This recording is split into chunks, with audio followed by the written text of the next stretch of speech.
Ok. Buenas noches, hermanos.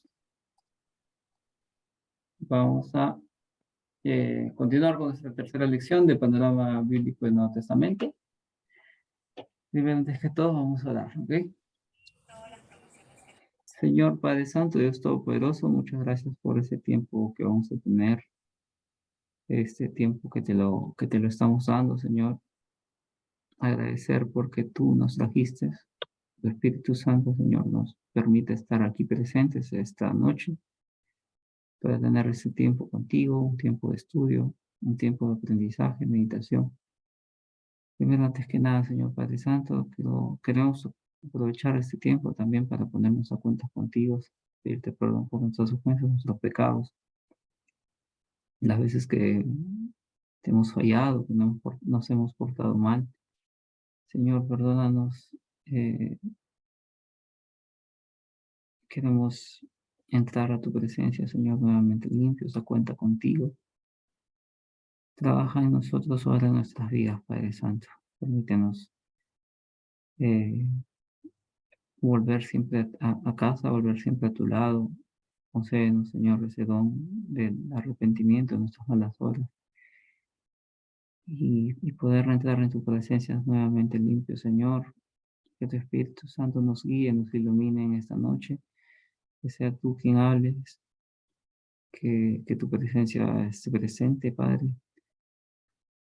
Quita de nosotros las distracciones, cualquier cosa que no nos permita entrar en comunión contigo en este tiempo y enfocarnos y estudiar tu palabra esta noche. Gracias por el tiempo que vamos a tener en el nombre de Jesús. Amén. Ok, vamos a empezar con la lección del día de hoy, Panorama Bíblico del Nuevo Testamento. La lección es la lección número 3, el periodo 2. Es la pasión, muerte y resurrección de Cristo. La semana pasada, hermanos y hermanas, ¿se acuerdan qué tema vimos?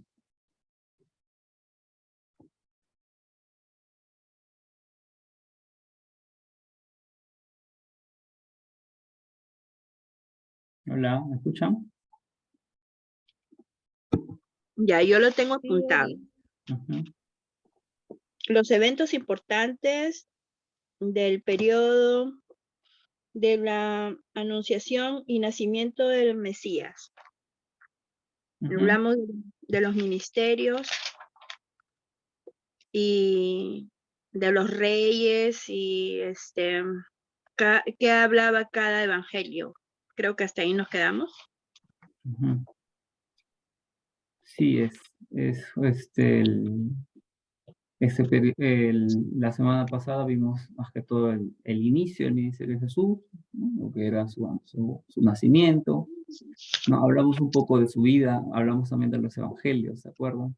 Que cada evangelio tiene un enfoque distinto, cada evangelio, de los 4 evangelios que hay, te hablan de Jesús, pero con un enfoque distinto. Unos eran Mateo, si no me acuerdo, Sí. era con enfoque a... me acabo de olvidar. A ver, Lucas fue con enfoque a los romanos, Marcos fue con enfoque a los judíos, Juan fue para todo el mundo y Mateo era... Parroquiano. No, Lucas era para los griegos. Mateo era para los griegos. Mateo, Lucas, Marcos, Lucas. ¿Se acuerdan? Sí, que lo escribí tan rápido que no me acuerdo. Lucas era para la vida. Lucas creo que era para los romanos. Para los Mateo griegos. era para los judíos. Lucas era para los griegos. Juan era para... Ya, Lucas era para griegos, Juan era para todo el mundo, Mateo me parece que era para los romanos. No, Marcos era para los romanos. Marcos era para los romanos. Ya está, claro, ahora sí. Y Mateo era para los judíos porque hablaba del rey. Para judíos. ¿Sí? El enfoque de Mateo era el reino, muy bien. Marcos era para los romanos y te enfocaba del siervo, ¿no? El siervo Jesús. Del siervo, ajá. Lucas era para los griegos porque te hablaba de la persona de Jesús. ¿ok? Y eran muy, muy humanistas los griegos, y Juan era para todo el mundo. Eso es. Para todo el mundo. Juan hablaba Claro. directamente, el enfoque de Juan era que Jesús era Dios, ¿no? Que Jesús era el Hijo de Dios. Emi, Eh, y una pregunta, ¿y Santiago? Santiago no es evangelio. Pero Es, entonces él de qué hablaba, o sea, ¿a qué apuntaba bueno, Santiago? Santiago es lo que... Cada libro de la Biblia te habla de un tema, ¿no? O sea, los 4 evangelios te hablan exclusivamente de la vida de Jesús. Ujú. Hechos te habla de lo que pasó después de la vida de Jesús, los hechos de los apóstoles. Romanos es un libro de prácticamente el resumen de toda la Biblia. Te habla de la doctrina, ¿no? Directamente la doctrina cristiana. Romanos es mi libro favorito de toda la Biblia. Y las demás cartas ya te hablan de temas específicos de cada iglesia, ¿no? Necesidades, problemas, recomendaciones, consejos de la iglesia en sí. O sea, las cartas paulinas, las cartas de los apóstoles, la carta de Santiago, de Judas, primera, segunda, tercera de Juan, primera y segunda de Pedro, todas esas cartas que la vamos a ver en su tiempo, en su momento, ya no te hablan de la vida de Jesús, pero sí te hablan de cómo debemos ser como cristianos, cómo debemos comportarnos, cuáles son nuestros objetivos, nuestra meta, nuestros temores, cómo enfrentarnos. Entonces ya te hablan de otros temas.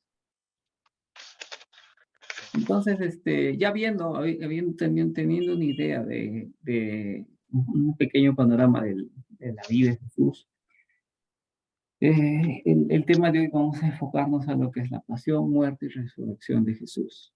La pasión, la muerte y la resurrección, que es prácticamente lo que viene después, ¿no? La parte final del ministerio de Jesús. La Biblia es muy interesante cómo te explica la vida de Jesús. La última semana de la vida de Jesús, los últimos 7 días, lo explica con tanto detalle que prácticamente o sea, digamos, Mateo tiene 28 capítulos, más o menos del capítulo 15, 16, no estoy 100% seguro, eso lo vamos a ver leyéndolo.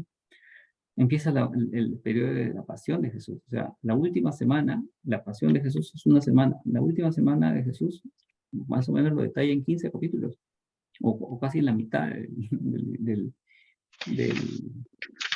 del Evangelio. Entonces, ¿y por qué te lo detalla tanto? Porque esta última semana de Jesús hubieron muchos sucesos, muchos eventos. Cada día hubo un evento diferente. Y toda esa pasión, toda esa semana de pasión de Jesús lo hizo en Jerusalén. ¿Ya? Jerusalén. ¿Por qué les digo esto? Porque Jesús, casi gran parte de su ministerio, lo hizo en Galilea. En Galilea, en el mar de Galilea. Ahí escogió sus apóstoles, comenzó a sanar a enfermos, comenzó a proclamar su mensaje, el sermón del monte y todo lo demás. Y Jerusalén estaba el templo, en Jerusalén, el templo de Dios, el templo de Salomón, el templo donde supuestamente estaba el lugar santo, el santísimo, el lugar santísimo. Entonces, en este lugar, Jesús al final va, pero cuando va para allá, ya prácticamente el tiempo se está cumpliendo. El momento en que Jesús iba a morir, ya se estaba cumpliendo. Entonces, él mismo anuncia, ¿no? Él mismo anuncia, oye, ¿saben qué? Yo me voy a morir, ¿no? O sea, me van a entregar y voy a resucitar el tercer día. Y sus apóstoles un poco incrédulos no lo tenían claro, ¿no? Que pensaban que Jesús estaba diciendo de repente una parábola más. Los apóstoles veían a Jesús resucitar a los muertos, veían a Jesús sanar enfermos, veían a Jesús un hombre muy sabio, un hombre muy amado, que no entendían por qué Jesús decía que lo iban a matar, ¿no? Y pensaban, oye, si tú eres muy poderoso, si tú puedes caminar sobre las aguas y todo, ¿por qué me cuentas que te vas a morir? ¿No?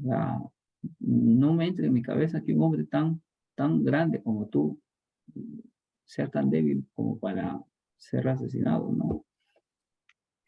Entonces, pero Jesús ya lo tenía todo estaba dentro del plan de Dios. Jesús, el Padre y el Espíritu Santo estaban en completa armonía.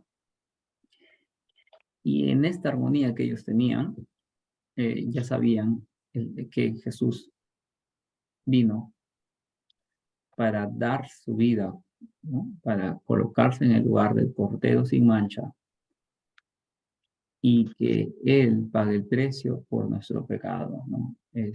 Sea Él es el sacrificado, sea Él quien pague las consecuencias y no nosotros.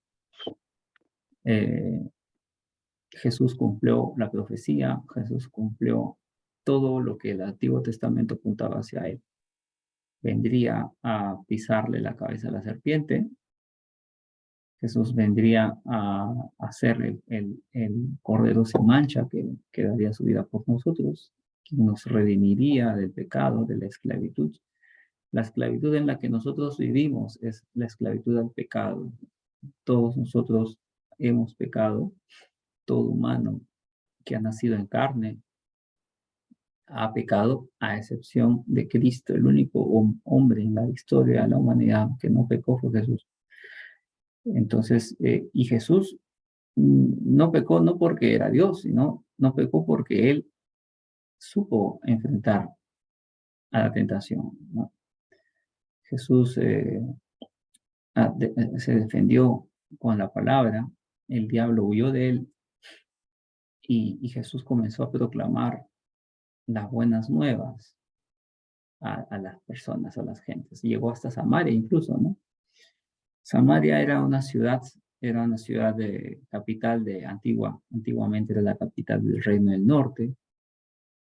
Cuando se dividió el Reino de Israel, pues estuvieron cuando el Antiguo Testamento conmigo, entendieron un poquito más que que Israel se dividió en dos, ¿no? El Reino del Sur y el Reino del Norte, y estuvieron después separados por muchos años, y luego el Reino del Norte fue conquistado por los asirios, el Reino del Sur fueron conquistados por los babilónicos, y los únicos que retornaron fueron al Reino del Sur, pero de cierta manera en el Reino del Norte, en la capital que era Samaria, se había adoptado mucho el paganismo. Entonces los samaritanos y los judíos no se llevaban bien. ¿Por qué? Porque los judíos consideraban a los samaritanos personas sucias, personas pecadoras, personas idólatras, personas que combinaban su religión con otras religiones, cosa que los judíos no hacían. Los judíos eran más fieles a las enseñanzas, pero las enseñanzas de los fariseos. En la época de Jesús, es más, habían dos religiones muy grandes, que era la religión de los fariseos, que era la religión del pueblo, de la mayoría de las personas, y la religión de los saduceos, que era una religión más pequeña, con menos gente, pero que los que pertenecían a esa religión eran las personas de más alto poder en Israel. Ya, normalmente, cuando se escogía el sacerdote del templo de Israel, ese sacerdote que escogían era saduceo. ¿Y por qué era saduceo? Porque era el hombre de más poder. Así de simple, el hombre de más poder normalmente era saduceo y él era escogido. Entonces, ¿qué le estoy diciendo? Que había una corrupción en el templo, ¿me entienden? Había corrupción. ¿Por qué? Porque escogían a dedo quién les iba a convenir para que sea el sacerdote. Ahí está el tema, el caso de Caifás, ¿no? Caifás era sacerdote, sí, pero Caifás fue un hombre que habló mal de Jesús, que se burló de él, ¿no? Entonces, por otro lado, los fariseos eran más del pueblo, ellos salían, era la religión del pueblo. Ellos salían, se vestían bonito, se adornaban el cuerpo, estaban bien vestidos, bien pulcros, bien, con ropas blancas, y ellos se sentaban adelante en las sinagogas, siempre trataban de llamar la atención y decir, ¿saben qué? Yo estoy bien, tú estás mal, aprendan de cómo soy yo, ¿no? Yo estudio las escrituras, yo soy culto, ¿no? Yo siempre doy mis ofrendas con tanto valor, y ustedes no. Entonces los fariseos eran las personas que querían prácticamente llamar la atención y que la gente los aplauda y los vea con buenos ojos. Esos eran los fariseos. Y contra ellos predicó Cristo, ¿no? Contra ellos. Jesús vio mucha hipocresía en los fariseos, en la religión de los fariseos. Entonces, cuando él salía a proclamar el evangelio, En más de una ocasión se enfrentó a los fariseos, ¿no? Se enfrentó a estos hombres que miraban a Jesús como una amenaza, que miraban a Jesús como un adversario, como un enemigo, porque Jesús predicaba lo que ellos no enseñaban, ¿no? Sino contrario a lo que ellos enseñaban. Pero lo que enseñaban los fariseos no estaba alineada con la palabra de Dios. La palabra de Dios era bien clara, ¿no? Era la ley mosaica, que eran los 10 mandamientos, pero los fariseos no, habían agregado muchísimos más mandamientos a los que había en la ley. Ya habían puesto ciertas cosas, ¿no? Que, por ejemplo, el de lavarse las manos, el de vestir de cierta manera, el de no hacer nada el día sábado, y muchas cosas más, ¿no? Entonces ellos miraban mal acá a Jesús. Incluso se molestaron con Jesús por no haberse lavado las manos o por salir el sábado. Entonces, pero Jesús siempre supo cómo responderles, Jesús siempre supo cómo enfrentarles y cómo demostrar que era Él el que tenía la verdad. Estos fariseos, como no veían a Jesús con buenos ojos, siempre buscaban la manera de capturarlo, apresarlo, meterlo preso, incluso matarlo, ¿no? Entonces, la semana de la pasión de Jesús nos habla detalle cada acto que hizo Jesús en Jerusalén. Jerusalén era la capital de Israel. En Jerusalén estaba el templo. Entonces, venir a la capital era enfrentarse cara a cara con justamente los hombres de poder, ¿no? Con los saduceos, con los fariseos más importantes, con los que estaban cercanos al templo. Y Jesús, al llegar al templo de Jerusalén, él se enfrentó con esta situación de ver al templo convertido en un mercado, ¿no? En una cueva de ladrones, lo dice Jesús. Y así fue, ¿no? Entonces, el templo era un lugar santo, ¿no? Salomón, David, el tabernáculo. El templo es lo mismo que el tabernáculo, pero hecho con material noble.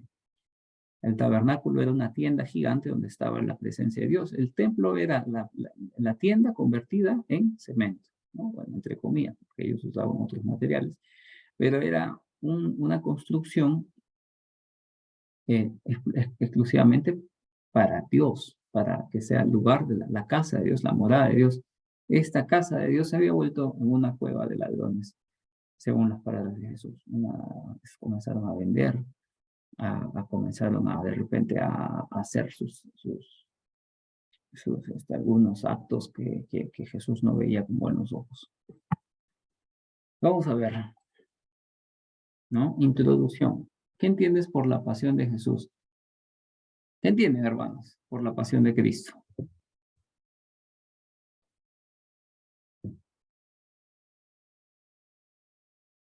¿Alguien que quiera? Que fue un sacrificio de amor, una entrega total y una obediencia a Dios, a Dios Padre por salvarnos a nosotros, por llevarse nuestros pecados, nuestros errores, nuestras iniquidades, hasta nuestros miedos, enfermedades, no los...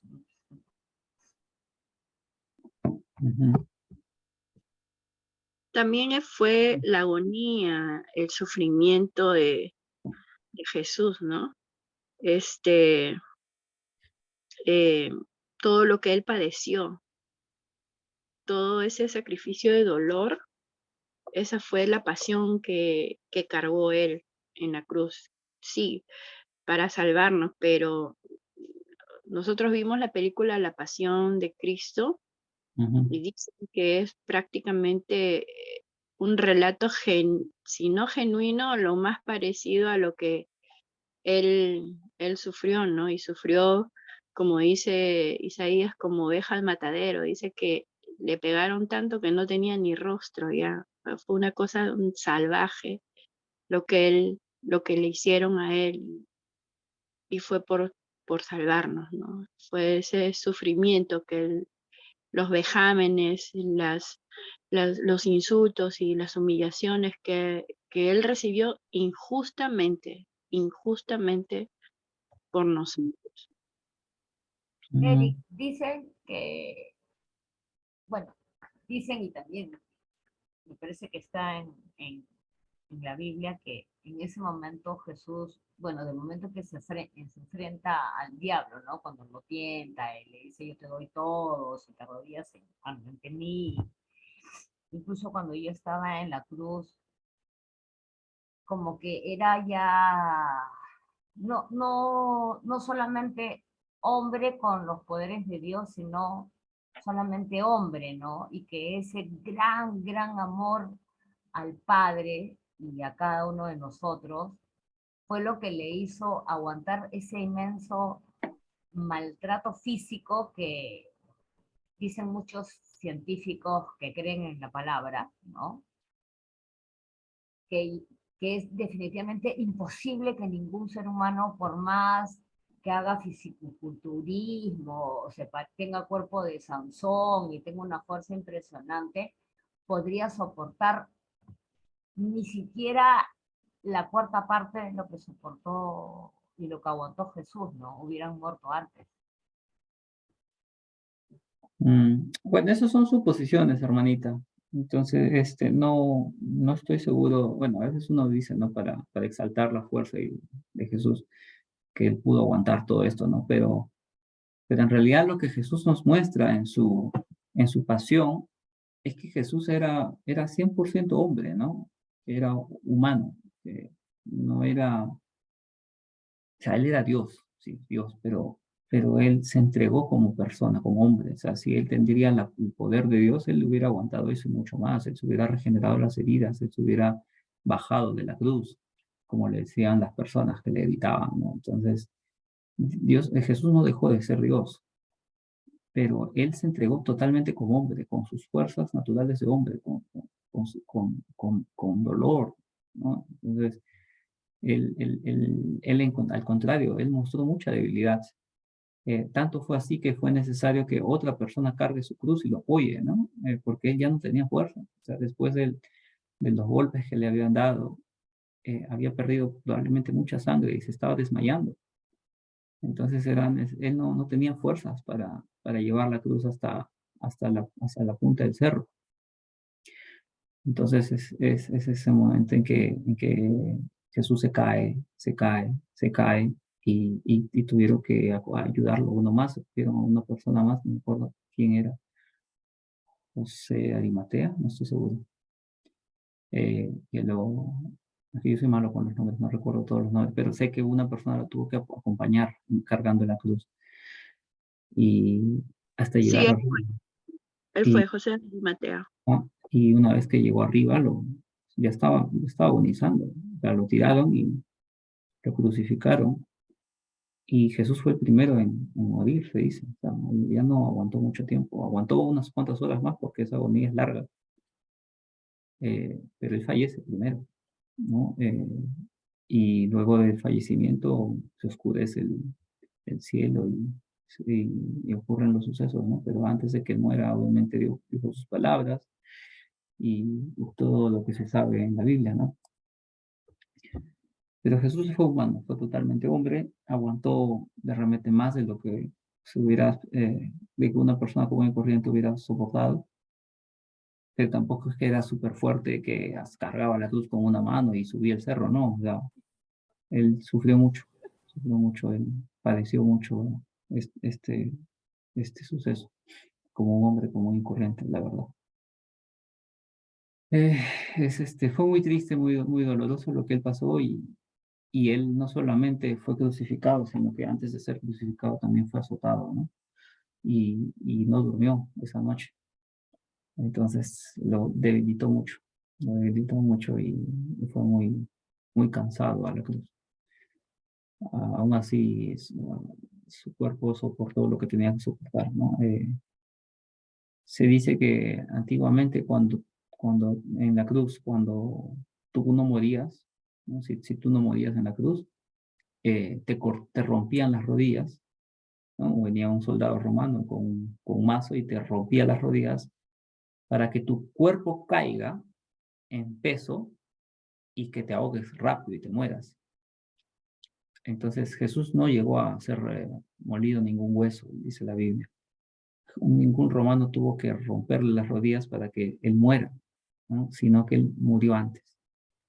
Murió antes, de tal manera que cuando pasó el soldado romano, lo único que hizo fue atravesarle con una lanza que cayó agua y sangre, ¿no? Para verificar su muerte. Los romanos eran expertos asesinando, entonces ellos sabían quién estaba muerto y quién estaba vivo. Cuando vieron que Jesús ya estaba muerto, no fue necesario romperle las rodillas, solamente le atravesaron por un costado con una lanza. Es por eso que la Biblia dice, ningún hueso de él fue molido. Pero en otras ocasiones ellos sabían que si la persona no se moría en la cruz o aguantaba mucho tiempo, le rompían las rodillas y con eso caían y morían más rápido. Son cosas que se aprenden, ¿no? Pero fue así, fue muy doloroso. La pasión justamente es un tiempo de dolor, un tiempo de sufrimiento en que pasó Jesús al saber que ya le quedaban pocos días, ¿no? De vida. Llevar a cabo la consumación de la obra redentora de Dios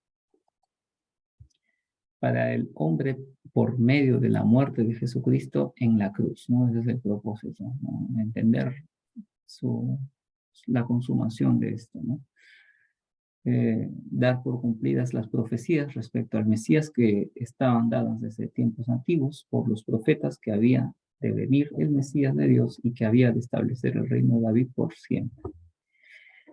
Los eventos que hizo Jesús ya estaban escritos en el Antiguo Testamento, solamente que las personas no se habían dado cuenta, o lo sabían, pero no querían reconocer. O sea, ya estaban los salmos mesiánicos, ya estaban escritos de Isaías, los escritos de Daniel, estaban los escritos, bueno, toda la Biblia en sí. En términos generales te anunciaban la venida de un Mesías, que por medio de él sería la salvación y solo por medio de él. Que vendría, lavaría nuestros pecados y que moriría junto con ladrones incluso. Y todo el sufrimiento, ¿no? O sea, el Salmo 20, 22 te explica a detalle qué es lo que sucede y lo muy parecido que está con lo que Jesús realmente padeció en la cruz. Acá nos muestra la cronología de la vida de Jesús. Bueno, ya lo habíamos visto la semana pasada, ¿no? El nacimiento más o menos 4 antes de Cristo, 3 años, 2 antes de la fecha actual, del año 0. Ya nació en Belén, creció en Nazaret, a los 12 años, más o menos a los 12 años, él visita el templo, conoce el templo, y sus papás, cuando están regresando, se olvidaron de él. Regresaron al templo para buscarlo y estaba dando cátedra. Y cuando le preguntan, ¿qué estabas haciendo? Yo estaba con las cosas de mi padre, le dice. Eso fue lo último que se sabe de su niñez de Jesús.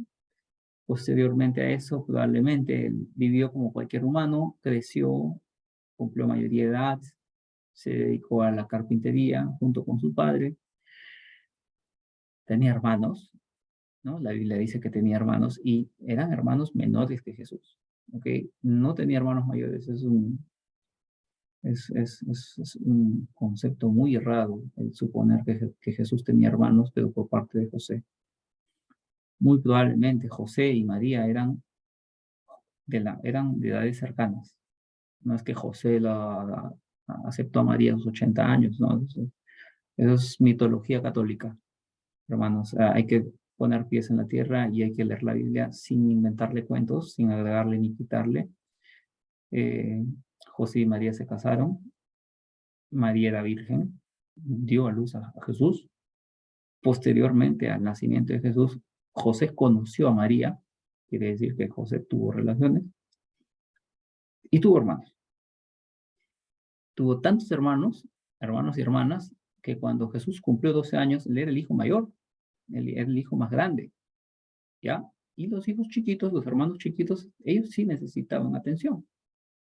Cuando José y María se estaban regresando, estaban más preocupados por los hermanos pequeños, ¿no? Que estaban en brazos, o que estaban de 4 o 5 años, pequeñitos, que se olvidaron del hijo grande, ¿no? Del hijo más responsable, del hijo mayor, del hijo que ya podía valerse por sí mismo, Jesús. Después de eso que dijo, ¡oye, ¿dónde está Jesús?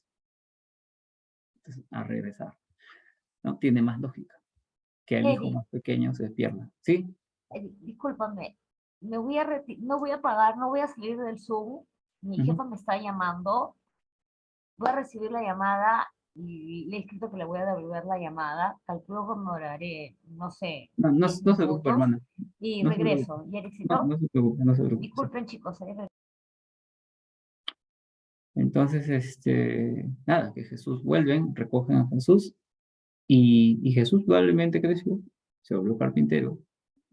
No te dice la Biblia cómo, pero se supone porque no te explican de él, no te hablan, no te dan más detalles. Es muy probable que José, el papá de Jesús, haya fallecido, ¿no? De repente alguna enfermedad, algún accidente, lo que sea. ¿Por qué? Porque Jesús se hizo cargo, ¿no? Jesús se hizo cargo de los hermanos, Jesús se hizo cargo de María, y cuando dicen que María se queda viuda, o digo, ¿no? Cuando Jesús le dice a Juan, oye, hazte cargo de María, es porque justamente María no tenía esposo, ¿no? No, esa era viuda. Entonces, O sea que Juan murió José. José murió y Jesús no lo pudo resucitar. Jesús empieza su ministerio a los 30 años. Su primer milagro fue en las Oh, bodas de ok. Caná. Ah, ¿Ok? sí. Ya, Y más o menos en qué fecha, ¿cuántos años tenía Jesús cuando se supone que Juan murió? 30. José no se sabe. O sea, de José no se sabe. No. Jesús, ¿qué edad tenía cuando su papá se murió? No se sabe, la Biblia no te lo dice. Ah, no lo dice. Ok. No te lo dice. Y ahora, ¿Jesús lo hubiera podido resucitar? Probablemente que sí, pero es que no era el plan de Dios resucitar a José. O sea, Jesús También. inicia su ministerio a los 30. Antes de eso, no se sabe nada. Pero no hay que estar creyendo que Jesús hacía milagros a sus 12, 10, 15, 20 años. No hay que estar pensando eso, porque Jesús no hace nada hasta sus 30, hasta que se bautiza. El día de su bautismo, el día en que se abre el cielo, en que Dios Padre habla y el Espíritu Santo baja como una paloma, ahí inicia su ministerio y ahí, a partir de ahí, recién hace sus obras milagrosas públicas. Pero antes de eso no se sabe y no tendría por qué, porque no era parte del plan de Dios. Él era una persona común y corriente. Claro. Un hombre nada más. Eric, una pregunta que hasta ahorita no entiendo tampoco. Cuando están en las bodas de Caná, se les acaba el vino. Y la mamá viene a decirle, se acabó el vino. Y él agarró y dijo, mujer, ¿qué te pasa? Todavía no ha llegado mi hora. No entiendo por qué le dijo eso. Y ella le dijo a los siervos, hagan lo que él diga.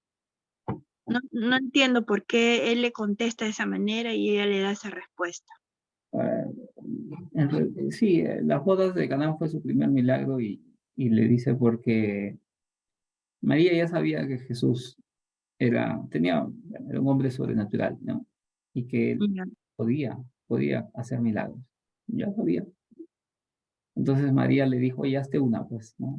Y Jesús no quería, ¿no? O sea, obviamente es que para eso no fue, para esas cosas Jesús no vino, ¿no? O sea, Ok. pero al Ya. final, por obediencia Lo hizo.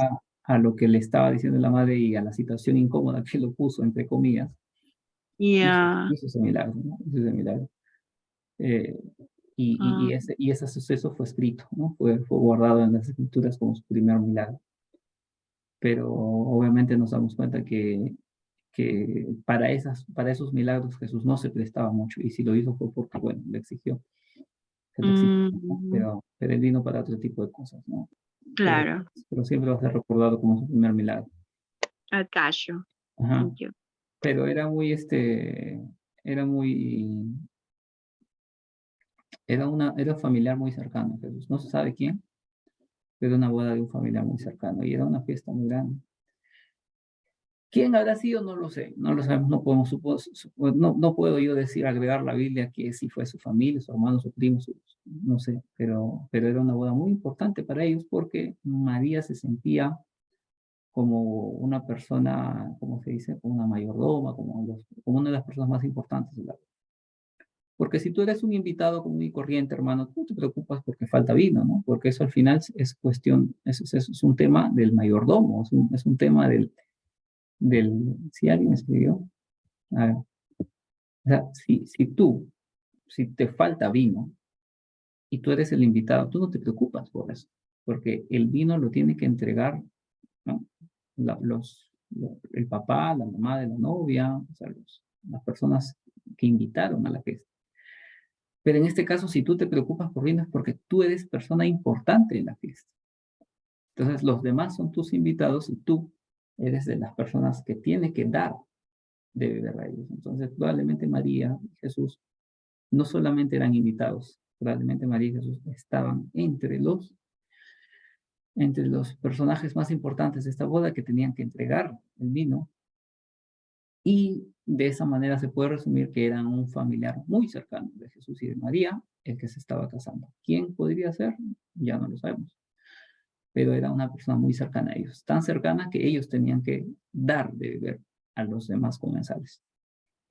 Entonces, puede ser que María, puede ser que sea una de las hijas de María, puede ser que sea un hermano, el último hermano de Jesús, puede ser que sea X, no sabemos, no lo sabemos.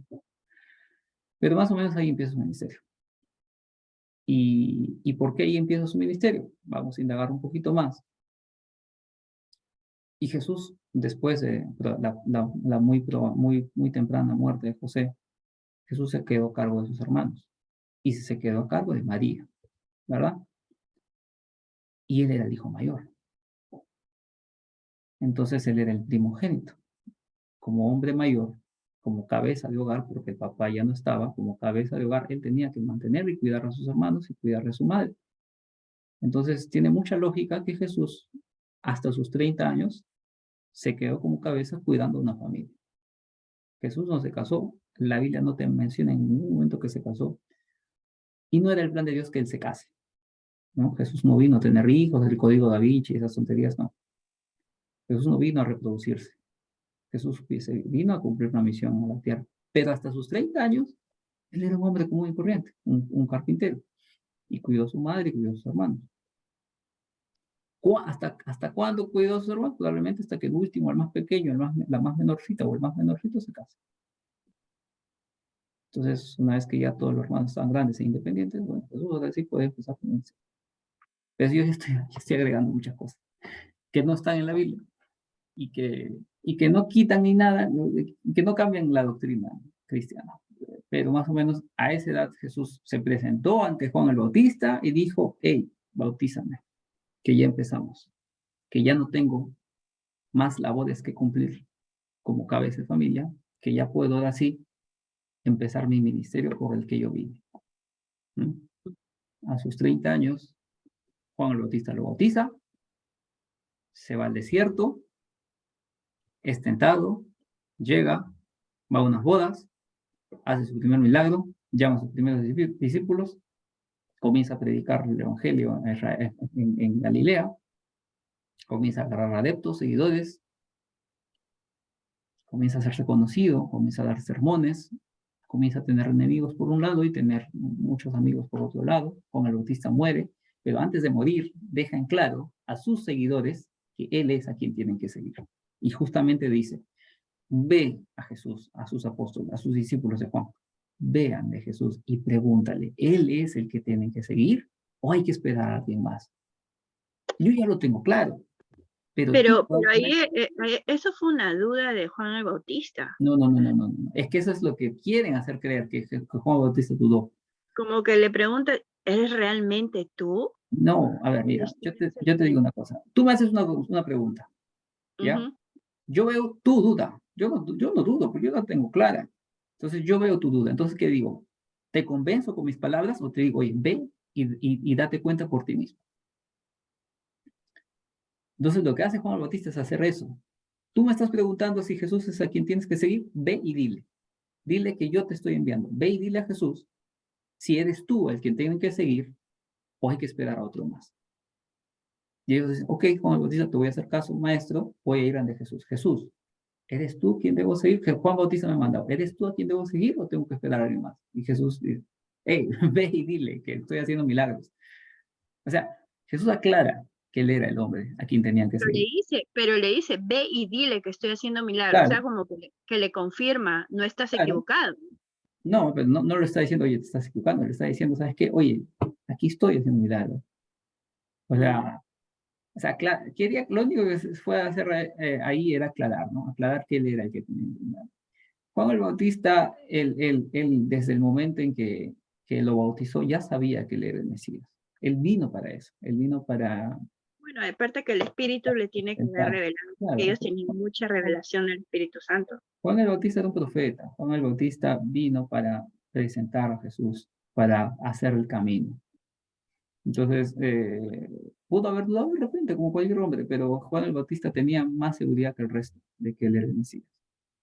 Lo Eric, que, yo creo que esas palabritas, esas palabras entre Juan el Bautista con sus seguidores de anda, ve y pregúntale a Jesús, como tú dices, ¿no? Una manera de, si tú tienes dudas de lo que yo, como Juan el Bautista, te estoy diciendo, anda, ve y dile, ¿no? Ve y pregúntale. Y la respuesta de Jesús no es exactamente para darle una confirmación a Juan el Bautista, sino para que los discípulos de Juan tengan la confirmación de ambos, tanto de Juan el Bautista como de Jesucristo, ¿no? No porque ninguno de los dos dudara, sino ante las dudas de los discípulos de Juan el Bautista, ¿no? Claro. Entonces fue eso, ¿no? Que Juan el Bautista prácticamente dijo, él tiene que crecer, yo tengo que menguar. Y lo que hizo es prácticamente que todos los seguidores de Juan el Bautista vayan atrás de Jesús. Vayan atrás de Jesús. Juan el Bautista muere, lo decapitan. Y Jesús continúa con el ministerio, pero ya los seguidores de Juan ya sabían que si hay alguien a quien deben seguir y Juan ya está muerto, entonces sigan a Jesús. El plan de Dios, en cierta manera, fue trágico el fin de Juan, pero al terminar con la vida de Juan, los seguidores no tenían más opción que seguir a Cristo, porque su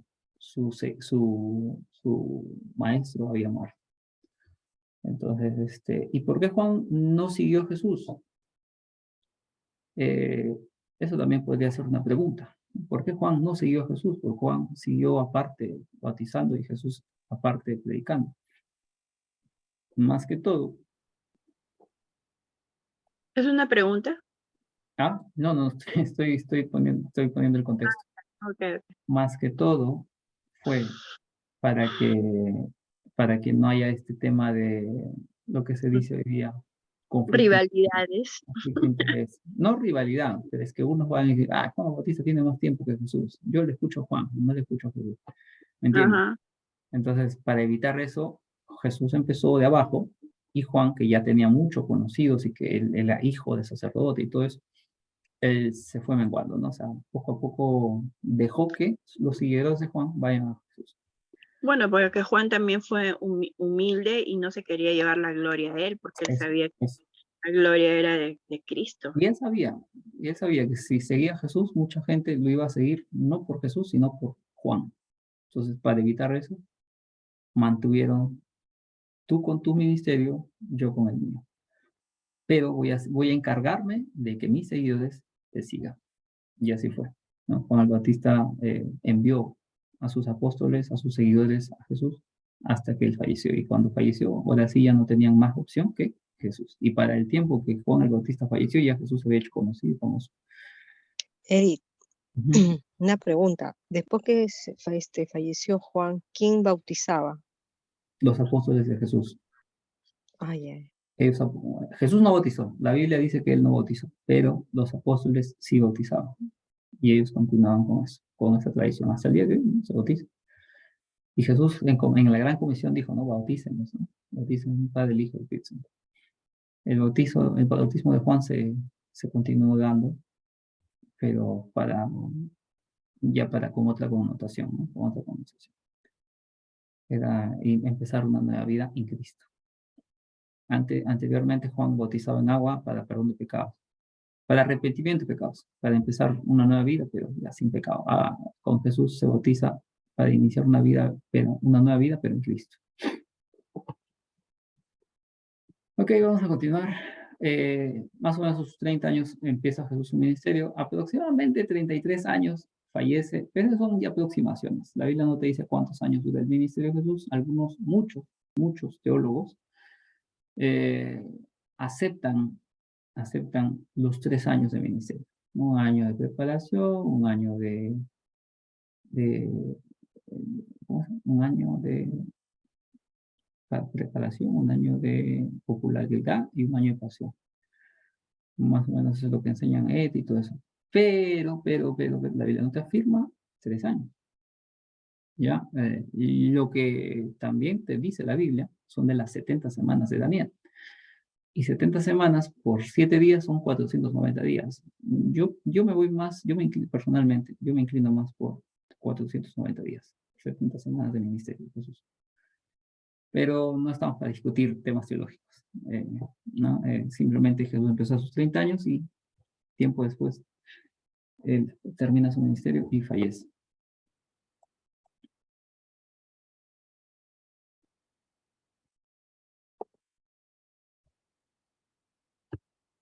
Sigamos. Bueno, acá también otra síntesis de la vida, ¿no? Nacimiento de Jesús. ¿No? Acá, primer punto, nacimiento de Jesús, infancia de Jesús, preparación para el ministerio de Jesús, el temprano ministerio de Jesús, el ministerio, el gran.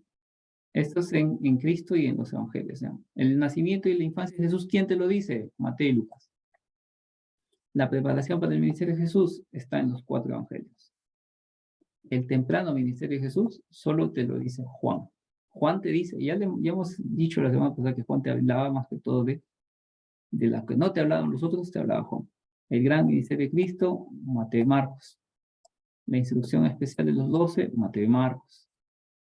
El ministerio posterior en Cristo, posterior de Cristo en Judea, Lucas y Juan. El ministerio posterior de Cristo en Perea, Lucas solamente.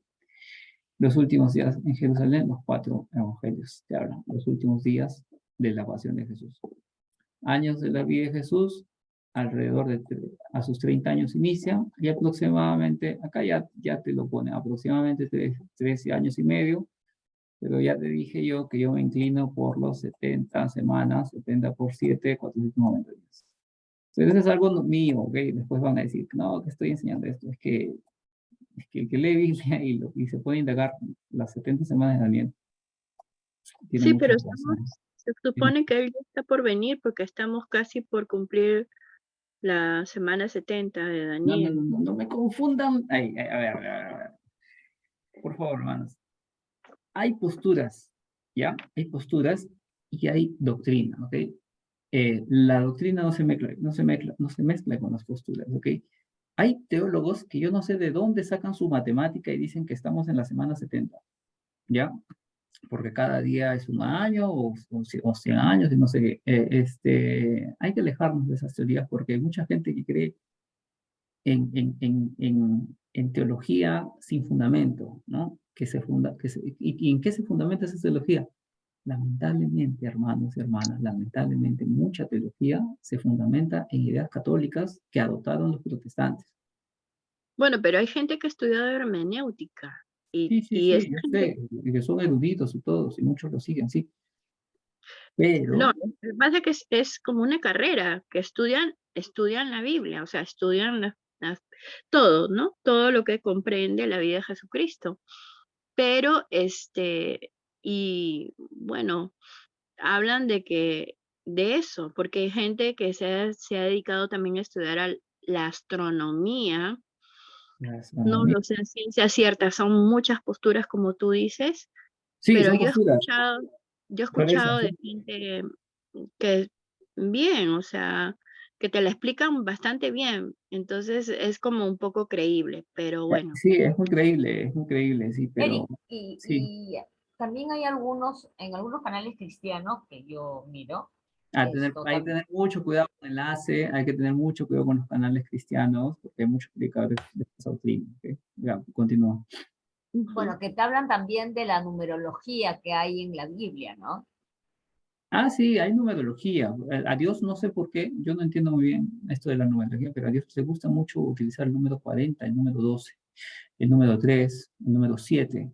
Son números que se repiten mucho en la Biblia, mucho, mucho. 7, 40, 12, 3, Sí, dice que el 12 es el número perfecto, ¿no? Que es la no, perfección el de 7 es el número perfecto.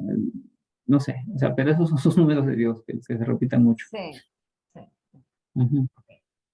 Entonces, pero eso, ¿no? O sea, pero es que hay un problema hoy en día con querer saber el futuro, con querer saber el final de los tiempos, ¿no?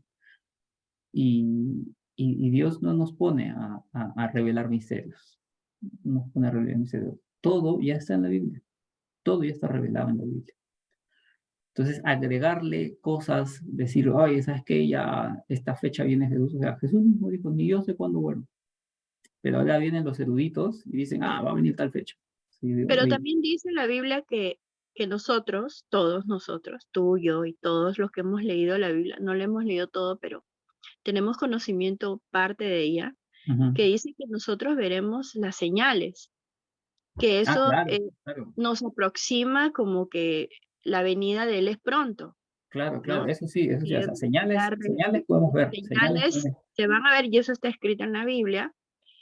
Ahora, lo que yo no sé, porque antes Dios se comunicaba a través de los profetas, pero como hay tantas, o sea, la Biblia ha sido tan manoseada de tantas formas, que también hay mucha gente que se levanta como profetas, pastores, no sé qué, y realmente ya tú no sabes en quién creer, pero yo pienso que debe ninguno de ellos, haberlo genuino, en ninguno se debe cree. haberlos genuinos, porque de todas maneras Dios sí Solo, se sigue comunicando solo con en la nosotros. Biblia, solo en la Biblia, hermanos, hermanos, solo en la Biblia. No confíes en ninguna prédica, en ningún pastor que te anuncia cosas que todavía no han ocurrido.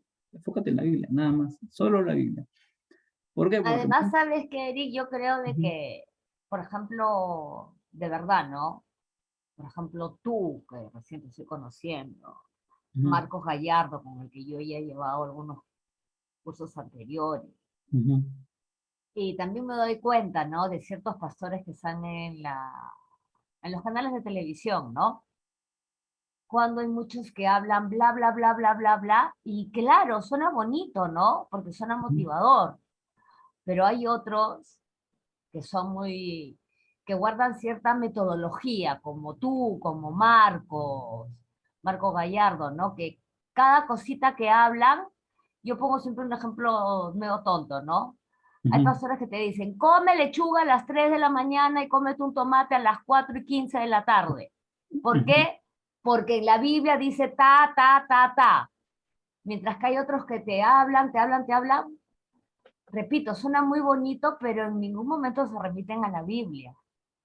ujú. Y yo como a esos, como que trato de rescatar lo positivo que pueda haber y trato de encontrar su mensaje, que lo busco en Google, y si no está, que me diga si esto lo dice en la Biblia, Miren, lo trato que de menos tienes que descartarlo de creer es mi en cabeza. Google.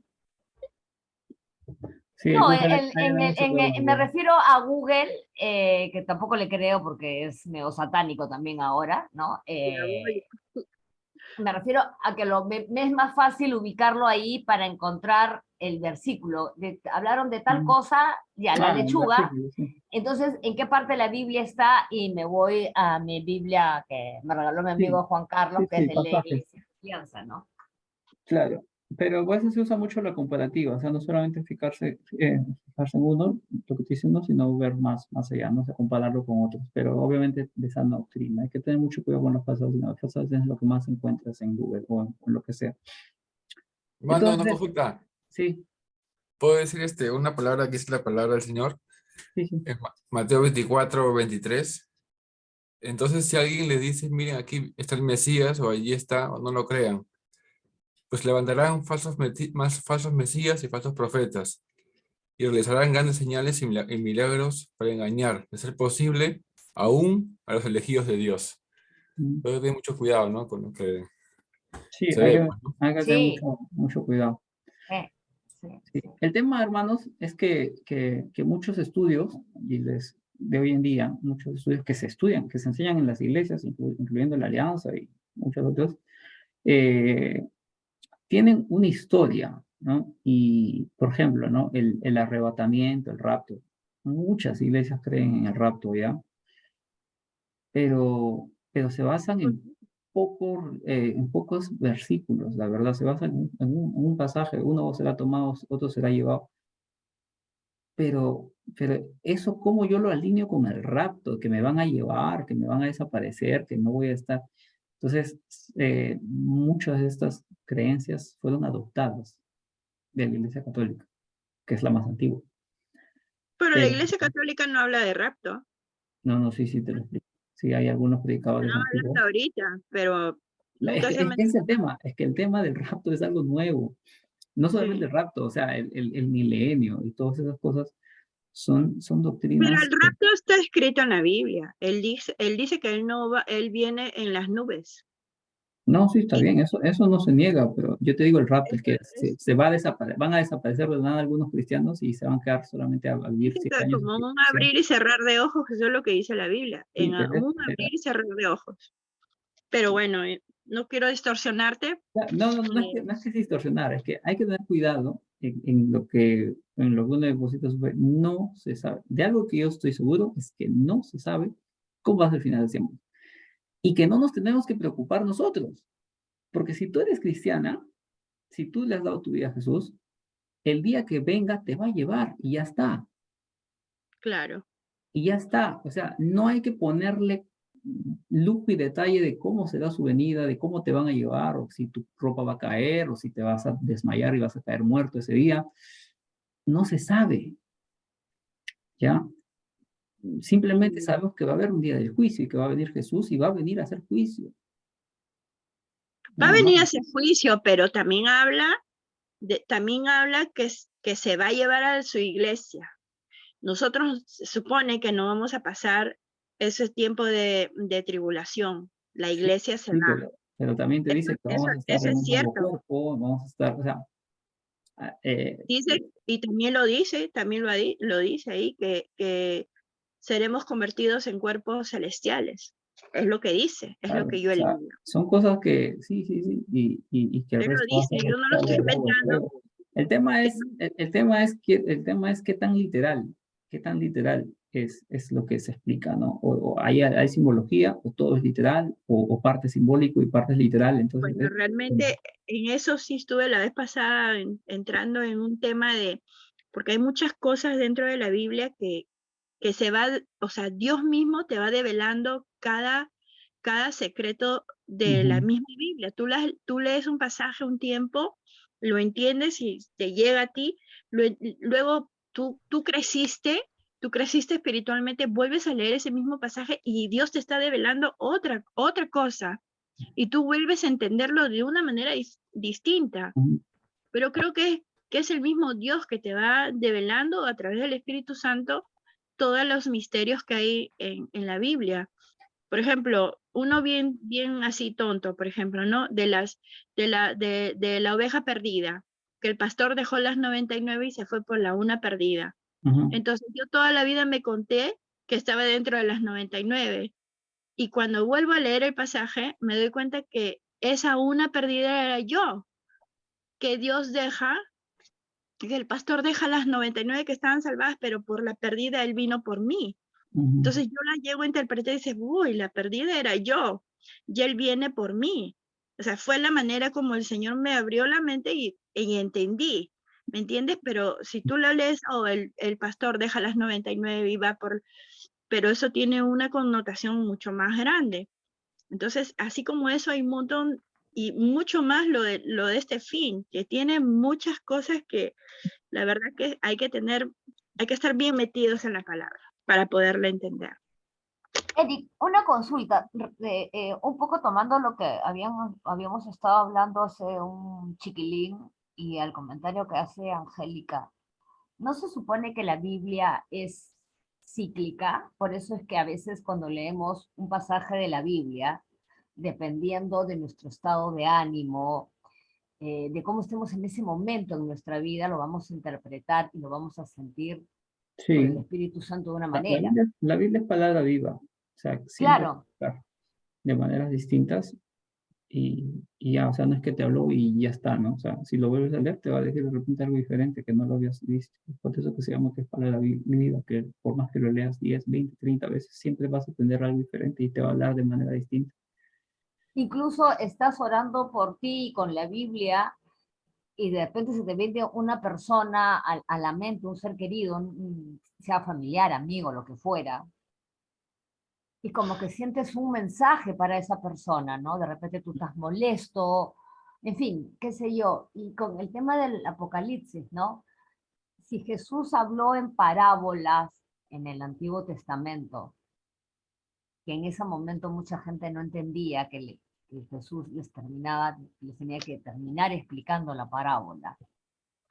Este tema del arrebatamiento, de repente no es que lo tengamos que entender literalmente. De repente sí, Eso va es a lo haber que yo digo. un arrebatamiento, pero no sabemos de qué manera. Es que El único ese que es lo el sabe es tema. Él. Ese es el tema, que mucha gente deposita su fe en algo literal, que dicen que no, que es así. ¿Y qué pasa si el arrebatamiento es distinto al que tú siempre creíste? O sea, yo por eso Claro, yo prefiero no cerrar mi cabeza y decir, ah, sí, que va a venir un rapto y un arrebatamiento y mi ropa va a caer y mi alma y mi cuerpo va a desaparecer con Jesús. Pero no lo sabemos. ¿Qué pasa si el rapto es completamente distinto al que tú has aprendido desde chiquito? Es por eso que yo digo, hay que tener mucho cuidado con esas doctrinas porque te hacen creer muy literal cómo van a ser las cosas y resultan que son diferentes. Entonces, por eso yo, si es que va a haber un rapto, yo no sé cómo va a ser. Yo no tengo ni idea. O sea, no sé si va a ser con cuerpo, alma o solamente va a ser mi espíritu. Que de repente ya pasó. De repente, al momento en yo recibir la palabra, el evangelio y al convertirme en Cristo, de repente ese fue el rapto que yo sentí. Que Jesús me arrebató del infierno para así volverme es. hijo de Él. Entonces, yo no sé. Pero yo no puedo enseñar diciendo que un día tú vas a desaparecer y va a quedar tu hermano y tu papá sentados en tu casa. Es que eso Claro, te lo enseñan la ciencia ficción, las historietas. Yo no efectivamente. sé, o sea, para mí el rapto fue el momento en que recibí a Jesús y yo ya dejé de ser del diablo. Entonces no sé, pero yo no puedo enseñar con seguridad algo que no ha sido revelado al 100% y no lo vamos a ver hasta que ocurre el final de los tiempos. Y al final de los tiempos, cuando ya estemos en el reino de los cielos, vamos a ver, verdad, así era el rapto.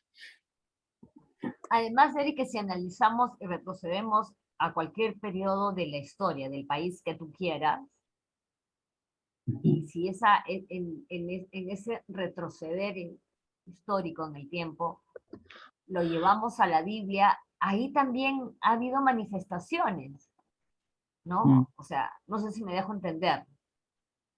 Va un poco en relación a que la Biblia es cíclica, ¿no? mm, Todavía nosotros ni siquiera podemos decir que Dios va a llegar, me invento, en el 2018, porque de repente estamos todavía en el proceso, en el camino, y de repente la culminación del arrebatamiento es, no sé, en 20 años, en 100 años, no lo sabemos. no lo sabemos, sí. Pero, Eric, te hago una sí, consulta.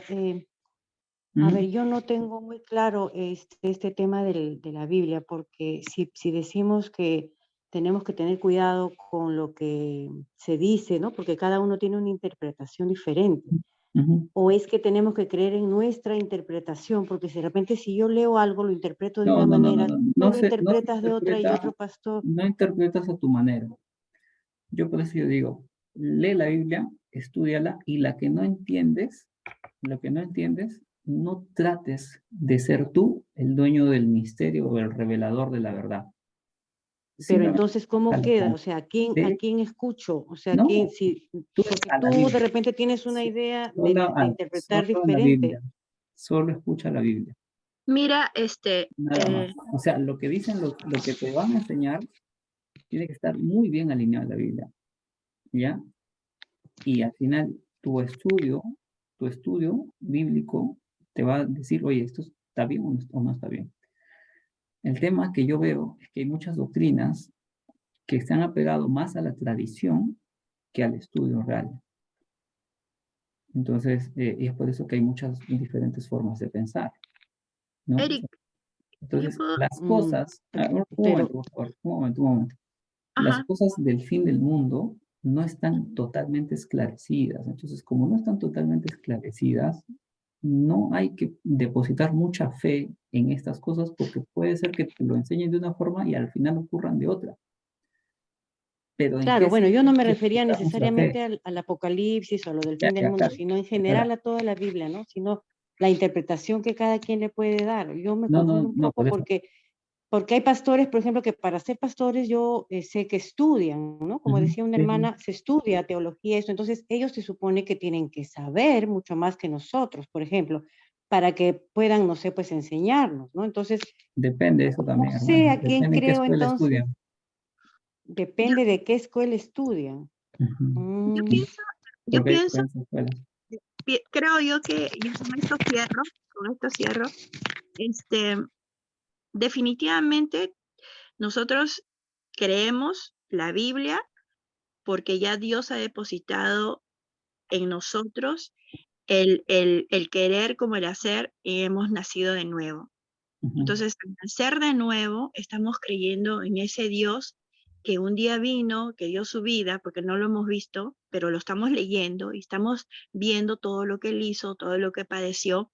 Él vino a redimirnos, eso lo creemos, porque él ha ujú, venido a morir por nosotros. Él vino a sufrir, lo hemos creído. Creemos en sus milagros. Hay milagros, porque él es un Dios, no solamente fue un Dios que se mostró de una manera terrenal, sino también es un Dios espiritual y él es sobrenatural. De las cosas que él hizo en esta tierra fueron sobrenaturales. ujú. Entonces, también como creemos en el hombre que vino, entregó su vida, también creemos en cosas sobrenaturales. Creo que el arrebatamiento y los finales de los tiempos es tal cual como dice la palabra, y Ujú. él nos lo va a revelar en su momento En su momento, sí. dado, me imagino. Ujú. Pero quiero leerles algo que a mí me dejó. Mamita, tenemos que volar porque se le acaba la clase, ¿ah? Y estamos en la mitad, pero ya, compártelo. ¡Ah! Entonces, hay una parte que Nicodemo se encuentra con Jesús, Ujú, con el Cristo vivo. O sea, un hombre terrenal se encuentra con el hombre celestial. Y entonces lo queda mirando y le dice, ¿tú eres Cristo? Y él le dice, sí, yo soy. Y le habla, ¿no? Sí, para que tú creas, no solamente creas las cosas terrenales, sino tienes que creer en las cosas espirituales. Y él le dice, sí, tienes que nacer de nuevo. Él le dice, me tengo que meter de una vez a la barriga de mi mamá, ¿eso cómo lo puedo hacer? Y él le dice, no, realmente tienes que nacer del agua y del espíritu. Y hay una parte que dice, de él dice, de cierto te digo, dice, le dice, no, tú que eres maestro y has leído la palabra, no sabes de las manifestaciones del Mesías.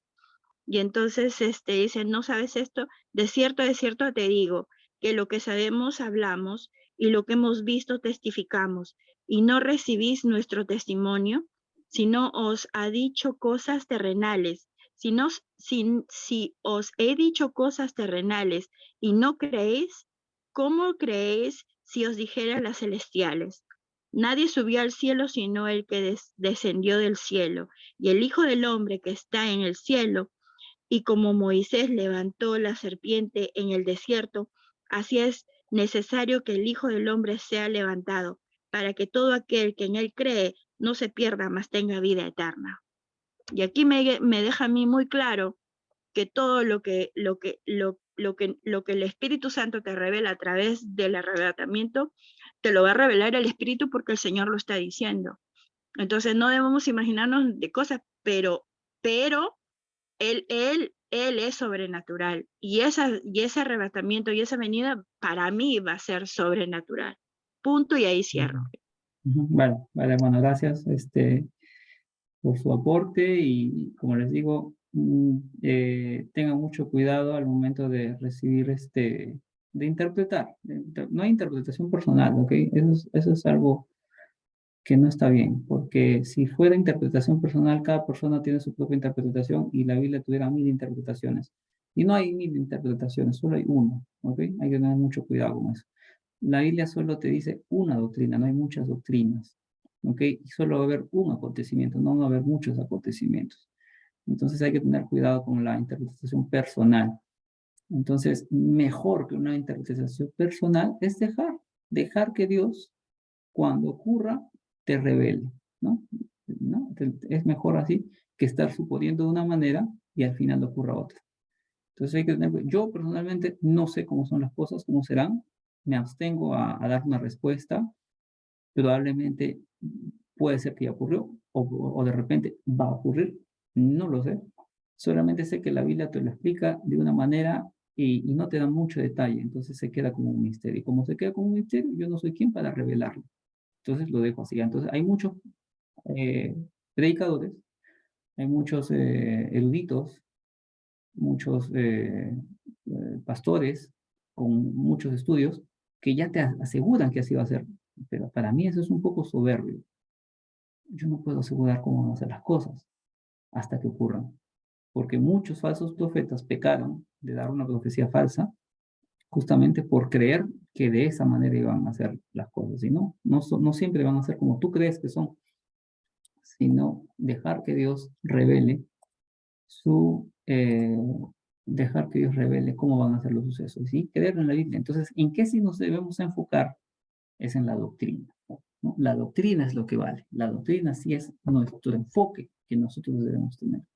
Eric, No, lo del sí, chip, y lo del chip que habla la Biblia, ¿qué no, hacemos con eso? no existe chip, hermana, no existe chip. A mí es una falta de respeto para un ingeniero de telecomunicaciones que digan que te inyectaron un chip. Yo lo digo como profesional que soy, que no existe ninguna tecnología hasta hoy día desarrollada para meterte un chip en una inyección. Pero la O Biblia para hacer dice, que habla del chip. una antena de 5G te va a dar algo. O sea, No dicen que ahora va a ser como un arroz, no sé qué, pero ya, esa es una cosa que están hablando. Pero la Biblia lo dice, ¿no?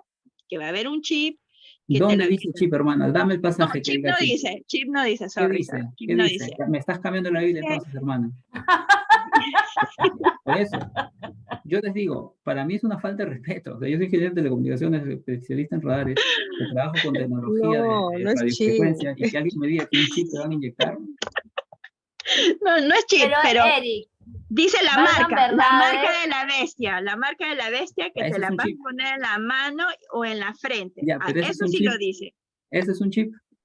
pero Bueno, sí, Eric, en muchos países, en Suiza, por ejemplo, y ya también llegó en Estocolmo hace 4 años. Ya. Yo he estado ahí viendo a mi bebito chiquito, precioso, hermoso. En Estocolmo yo he visto, ¿no? Cómo ponen la mano, y Ujú. es un chip que no se ve. Claro Ya, que no lo tienen todos los suecos, y eso pero es ahí marca está bestia. registrado tu DNI, tu historia clínica, está todo. Eso es, para Ya, mí, pero eso esa es es la una marca de la bestia. invasión tremenda. Ya, Pero pero es ya la marca de sabe, la Eric, bestia. desde el momento, desde... Dígame, hermana, esa es la marca de la bestia. ¿Tú aseguras que esa es la marca de la bestia? No, yo no aseguro que eso es la marca de la Entonces, bestia. ¿qué me estás diciendo? Yo lo único que aseguro es que con todo este tema de la OMS, la ONU y todos ellos que hablan de lo que tiene que pasar en el 2030 y todo el bla, bla, bla, ellos hablan de ciertas cosas que ya está en este chip que te lo ponen, porque tú aceptas que te lo pongan, y Hermana, te lo programan hasta tú para me abrir estás, la puerta de tu empresa. escúchame, Ahí tienen escúchame. Tú estás, registrado tu historia clínica. ya, pero eso no Ahorita tiene hay nada que ver gente con la que... Biblia. Hermana, espera, déjame hablar. Tú no me estás hablando Biblia en ningún momento. Y yo solamente creo lo que me dice la Biblia. Si tú me puedes hablar de la ONU, de 10.000 cosas conspiranoicas, pero si no está en la Biblia, no me dice la Biblia, yo no te voy a tener por qué creer. Pero el Y la Biblia camino no va me hacia habla, allá, Eric. No podemos ser ciegos. tú estás creyendo en eso. Apunta hacia Hermana, eso. tú No, estás creyendo eso, pero la apunta. Biblia no te dice eso. La Biblia te dice otras cosas y yo te puedo demostrar, pero ya lo vamos a ver en la semana final, que vamos a ver de final los tiempos de Apocalipsis. Ahora estamos sí, viendo la pasión Eric, de Jesús. No se te, preocupen, te eso lo pido, vamos a ver. te pido disculpas, Eric, porque realmente te he sacado un poco del tema y a mí me apasiona mucho hablar de Cristo y hay cosas Y que lo no vamos a sé. hablar, y lo vamos a hablar, pero todavía Y no hemos llegado a esa semana. pero te puedo llamar, ¿ah? El Si privado quieres, y- llámame. Si quieres, llámame, Ay, porque sí, esto, que estoy Angélica, y me durmiendo. incluyes, ¿ah? Me incluyen, no me marginen, ¿ah? No me marginen. Solamente les digo una cosa. Disculpa, Buenas Eric. noches, disculpe, Ese tema lo ¿puedo vemos todavía intervenir? más adelante, ¿ya? Lo vamos a ver en Apocalipsis, que todavía falta como 3, 4 semanas. La última semana lo vamos a ver. Ahorita vamos a continuar con lo de la pasión de Cristo antes de que yo recién empieza el día, entonces yo puedo quedarme hasta las 7, 10, 11, 12 de la noche, pero ustedes no, porque a ustedes ya se les va a hacer tarde. Entonces vamos a continuar con la lección y cualquier cosa extra me escriben en WhatsApp o lo vemos en su semana, que va a ser todavía de cuando acabemos el último tema. Ok, entonces, la pasión de Jesús. Jesús en su última semana se prepara para sacrificarse, para entregarse. Aquí lo vemos, ¿no? En la oración de Getsemaní, cuando él pide, no pide directamente, sino él se siente tan mal, tan triste de que él no quisiera pasar por ese momento, de volverse pecado, ¿no? De librarse de este trago amargo, ¿no? Que dice Jesús. Pero obviamente ya sabía, Dios ya había encomendado la misión a Jesús. Entonces, Jesús, si bien es cierto, no quería hacerlo, el Padre, el Espíritu Santo y Cristo viven en armonía y la decisión se hace entre los tres. Entonces, entre los tres, la decisión ya estaba tomada que Jesús se iba a entregar y iba a aparecer. Entonces, esos sucesos se dan. Ahí otra cosa más que se ve es que Jesús va con sus apóstoles más amados, ¿no? Con Pedro, con Juan y con Jacobo, con estos tres apóstoles más queridos por Jesús. Jesús le dice, oren conmigo, manténganse en vigilia, que yo estoy con mucha tristeza. Y ellos se quedan dormidos, ¿no? Se quedan dormidos. Entonces, este suceso ya este suceso es un tema muy difícil de entender. Cómo los hombres más preparados, los hombres que Jesús más amaba, los hombres que entendían mejor el plan de Dios, estos hombres no fueron capaces de mantenerse en oración, estos hombres no fueron capaces de simplemente mantenerse despiertos. Entonces, eso lo revela a Jesús, que bueno, ya lo sabía, nos revela a nosotros en realidad, que incluso estos hombres también necesitaban de Cristo, también necesitaban ser redimidos, también necesitaban ser limpiados del pecado. Entonces, cuando Jesús baja y le dice, Dios, dígame esta copa, baja y se da cuenta que sus apóstoles más amados, que sus apóstoles más preparados, están dormidos, demuestra que no hay hombre en la tierra que pueda ser salvo sin Cristo. Entonces era necesario que Jesús pague el precio. Entonces Jesús aclara que él era el que tenía que sacrificarse. Baja y le dice, ok, vámonos, ya está todo revelado, ya está todo esclarecido, yo tengo que entregar. Jesús se entrega y también antes de entregarse obviamente dice, no, es bueno que me vaya porque cuando yo me vaya voy a enviar a alguien como yo, ¿no? Al gran consolador que viene a ser el Espíritu Santo y que cuando Jesús asciende, ¿no? Después de su resurrección, él se queda 40 días en la tierra, ¿no? 40 días en la tierra, él asciende el día 40 otra vez al cielo y en el día 50, 10 días después de su ascensión, ocurre el día de Pentecostés, que son como de las lenguas de fuego, vienen a los apóstoles, sí, es el Espíritu Santo llegando a ellos, morando en ellos, y a partir de ese momento el Espíritu Santo obra en la iglesia. El Espíritu Santo nos obra en nosotros, nos guía y nos dirige y todo. Entonces, fue bueno que Jesús se vaya al cielo, porque a partir de ese momento el Espíritu Santo está en todos nosotros. En todos nosotros, el momento en que tú evangelices, está el Espíritu Santo actuando en esa persona. Y ya depende de la voluntad de Dios si esa persona es su elegida o no. Y si esa persona es la persona que Dios quiere que sea parte de su redil, esa persona no va a haber nada que impida que esa persona se convierta a Cristo. Nada. Porque Dios ya lo tiene en su libro de la vida, ya está escrito su nombre. Entonces, esa persona lo único que estaba esperando era el momento en recibir el Evangelio. Y el momento de recibir el Evangelio, el Espíritu Santo obra y se transforma en una nueva criatura para Cristo. ¿Ok? Y bueno, aquí libros en este periodo que ya lo hemos visto, los vamos a resumir de vuelta: Mateo, Marcos, Lucas y Juan, la presión de Jesús, humillación de espaciamiento. Estos ya son en periodo de pasión, ¿ok? Estos temas ya se ven en el periodo de la pasión. ¿Qué es lo que pasa? La última cena, ¿no? La última cena, después de la última cena, Jesús dice: uno de ustedes me va a traicionar, y bueno, justamente está poniendo su mano junto conmigo en el pan. Entonces era Judas: veas lo que ya tienes que hacer. Y Judas va y se lo entrega a Jesús. Ya habíamos hablado de Judas la semana pasada, no vamos a volver a hablar de él hoy día, pero entendemos que Judas entrega a Jesús, ¿no? Con un beso lo entrega, y al momento de ser llevado Jesús apresado, Pedro corta la oreja a un soldado romano. Imagínense, ¿no? O sea, un soldado romano estaba, bueno, Pedro lo que quería era degollarlo, o sea, cortarle el cuello, cortarle la cabeza. Lo esquivó, muy probablemente lo esquivó, que solamente le terminó cortando la oreja, y que Jesús al final lo sanó, ¿no? Sanó, para demostrar que Jesús seguía siendo Dios, y que Jesús seguía teniendo misericordia. Y aún así, siendo un hombre que delante de estos hombres, delante de estos soldados, hizo un milagro, aún así fue llevado, ¿no? Estuvo frente a, a Poncio Pilato. ¿Ya? Poncio Pilato le dijo: este hombre, yo no quiero juzgar a este hombre. ¿Qué ha hecho? ¿Qué malo ha hecho? No, que se hace pasar por Dios. ¿De dónde es este hombre? De Nazaret. Ah, pero Nazaret está al norte y no es de mi jurisdicción. Yo soy de Jerusalén. Yo no tengo nada que ver con Nazaret. Así que llévalo a Herodes. Y justamente Herodes estaba por ahí cerca. Lo llevan a Herodes. Herodes era el rey gobernador del norte. Herodes hijo, ¿no? Porque Herodes el grande era Herodes papá, que quería matar a los niños y quería matar a Jesús. Herodes el grande, Herodes papá, tuvo un hijo que se llamaba Herodes el tetrarca.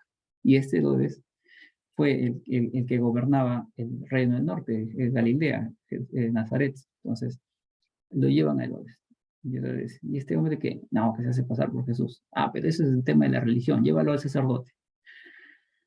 Y llevan a Jesús al sacerdote, ¿no? Justamente ahí estaba Caifás y le dice: ¿y qué pasa aquí? No, que él se hace pasar por Dios. Ah, tú te haces pasar por Dios, tú eres Dios. Tú lo has dicho, le dice Jesús, ¿no? Entonces, mándenlo a azotar por todo esto y llévenlo de vuelta a Poncio Pilato. Y lo vuelven a llevar a Poncio Pilato. Y Poncio Pilato obviamente no quería sacrificar a Jesús. Lo ve inocente, incluso la mujer ya había soñado de que él era un hombre inocente. Entonces Pilato dice: ok, en vez de yo sentenciar a Jesús, vamos a hacer esto, ¿no? Vamos a poner a dos malhechores, uno muy malo y un asesino, ¿no? Que era, me puedo olvidar el nombre. ¿Cómo se llamaba el otro hombre que? Barrabás. Yo, como les digo, es malo con los nombres. Barrabás, que era un asesino, y a Jesús, que era un hombre inocente, que había curado enfermos, que había sanado heridos, que había resucitado muertos, ¿no? Uno asesinaba, uno tomaba vida y otro daba. Y les dije: escojan ustedes a quién liberar. Y la gente prefirió liberar al asesino, a Barrabás. Entonces, no le quedaba más opción a Poncio Pilato que lavarse las manos y decir: ¿saben qué? Ustedes lo están matando. Yo no quiero matarlo. Ustedes son. Vayan y hagan lo que ellos quieren. Y lo llevan a la crucifixión a Jesús. Pero para el momento en que lo llevan a la crucifixión, Jesús ya le habían dado una buenos azotes. Ya estaba mal Jesús. Entonces Jesús fue llevado a cargar una cruz pesada hasta la cima de una colina. Y obviamente ya se estaba desmayando, ya no podía, ya no tenía fuerzas por toda la sangre que había perdido y por todas las heridas que tenía en el cuerpo, y encima que le habían puesto una corona de espinas en la cabeza que le estaba apretando y que le estaba haciendo chorrear sangre en la cabeza. Le decían que este es el rey de los judíos, y tuvo que llevar encima a cargar el madero, que ya no tenía fuerzas, y que se caía una, se caía otra, se cayó muchas veces, de tal manera que pusieron a otra persona para que lo apoye cargando la cruz. Y Jesús a duras penas pudo llegar arriba, y a duras penas simplemente cayó, lo clavaron y lo elevaron a la cruz. Aún así, no teniendo fuerzas, guardó las pocas fuerzas que tuvo para dar sus últimas palabras, ¿no? Las últimas palabras fue, ¿no? Perdona a los que no saben lo que hacen, por estos pecadores que lo estaban asesinando. Encomienda a Juan, ¿no? No le dice Juan directamente, no le dice, oye tú, apóstol amado, ahí tienes a tu madre. Como quien le dice, ¿sabes qué? Hazte cargo de mi madre, hazte cargo de ella. ¿Por qué? Porque ya no voy a estar yo. Y esta mujer es viuda, cuídala. Y también se lo dice porque Juan iba a ser el único apóstol que iba a vivir hasta su ancianidad, hasta su vejez. Juan fue el único que vivió hasta el año, o sea, hasta los 90 y algo. El resto murió asesinado. Otro que Juan fue el único que estuvo presente en la crucifixión de Jesús. El resto de los apóstoles se habían dispersado por miedo. Es en este momento que Pedro, que era el discípulo que más había jurado, no, que yo voy a estar contigo hasta el final, se acercó tanto al lugar de los hechos que comenzaron a reconocerlo. Oye, ¿tú no eres de los seguidores de Jesús? Y él tuvo que negarlo 3 veces. Y al momento de negar la tercera vez, el gallo canta y él se acuerda que Jesús ya le había advertido de esto. Pedro se arrepiente. Pedro, a diferencia de Judas, que se fue a matar, a suicidarse, Pedro se arrepintió, lloró amargamente y triste de lo que Jesús le había dicho, y Dios recibe el arrepentimiento de Pedro, y si bien es cierto fue una traición negarlo, hizo de Pedro una nueva criatura, un gran hombre de Dios, ¿no? Que tuvo un gran ministerio y que se cuenta en el libro de los Hechos. Entonces Pedro se reconcilia con Dios luego de negarlo, pero es un evento más que se ve en la Biblia. Entonces los demás apóstoles se habían ido espantados de que, oye, mataron a mi líder, ahora me matan a mí por ser seguidor. Tenían mucho terror, tenían mucho miedo de que les iba a pasar lo mismo, por eso se fueron corriendo. Y lo único que tuvo un poquito de valor de estar presente en la crucifixión fue Juan, a quien Jesús amó, ¿no? ¿Y por qué amó más? Probablemente porque fue el único que sí tuvo la voluntad de estar presente en ese momento tan difícil de Jesús, de su crucifixión y su muerte. Entonces, Juan está muy bien posicionado en ser el apóstol más amado, porque Juan sí estuvo presente en el momento que más necesitaba Jesús. A mí no me sorprende que lo pongan a Juan como el discípulo más amado. Sabíamos que él iba a ser el único que iba a estar presente en el momento más difícil de tu vida. Y fue Juan el único que vivió hasta sus 90. El resto murió de muerte difícil, crucificados, apedreados, traspasados, decapitados. Y Juan fue el único que estuvo presente ahí, y Dios de repente por eso le dio la misericordia de vivir hasta viejo y de hacerse cargo de la mamá. Posteriormente a su muerte, Jesús, antes de las 3 de la tarde, ya estaba muerto, que no era necesario romperle las rodillas para que muera, solamente le traspasaron a un costado con una lanza y solamente salió agua y sangre. Con eso el soldado romano se verificó que Jesús estaba muerto. Bajaron su cuerpo y esa noche lo sepultaron en un sepulcro que una persona había donado para que pueda pasar la noche ahí. Antiguamente en Roma, cuando llegaba cierta hora, agarraban a los muertos y los tiraban en una fosa común. No pasó con Jesús eso, porque se lo pidieron. Justamente ahí estaba Nicodemo involucrado, Nicodemo, un fariseo que tenía ciertos contactos, ciertos privilegios, y gracias a él se pudo llevar el cuerpo de Jesús a una tumba, ¿no? Donde estuvo ahí 3 días, y los romanos sabían, ¿no? que él había anunciado que iba a resucitar, y para que no roben el cadáver y digan que había resucitado, sellaron la sepultura y pusieron una guardia romana. El día en que Jesús resucita, la sepultura, el sello se rompe, y la guardia romana sale espantada, despavorida, corre. Y ese mismo día unas mujeres fueron a visitar la tumba. Dentro de su inocencia, ellas pensaron que el soldado romano de repente les dejaba pasar, les dejaba ingresar a la tumba para que puedan ponerle un poco de perfume y estar un tiempo con el cuerpo. Eran un poco ilusas, porque nadie iban a permitir que ingrese a la tumba. Pero dentro de su inocencia dijeron, vamos, a ver si le suplicamos al soldado y nos deja pasar. Pero cuando llegan a la tumba ya estaba abierta. Jesús estaba resucitado nuevamente, venciendo sobre la muerte, cumpliendo la promesa de Dios de que venció la muerte y que nos da una promesa a todos nosotros de que nosotros también vamos a vencer la muerte con Cristo. Amén. ¿Ok? Entonces, Jesús venció la muerte, los romanos salieron despavoridos, la tumba estaba abierta, ya no hay muerto. Jesús se quedó en la tierra 40 días, todavía se dio el lujo de estar con todos sus apóstoles, muchos de ellos incluso ni lo reconocieron, y hubo muchos testigos oculares que estuvieron con él, que lo vieron resucitado, y al día 40 Jesús asciende en gloria. Y nos dio la promesa de que de la misma manera en que Él se iba a volver. Y algún día volverá. Tenemos total certeza de que algún día volverá. ¿Cuándo? No lo sabe. Nadie lo va a saber. Incluso Jesús mismo dijo que Él no sabía la fecha. ¿Por qué lloras, Eric? Entonces, nada,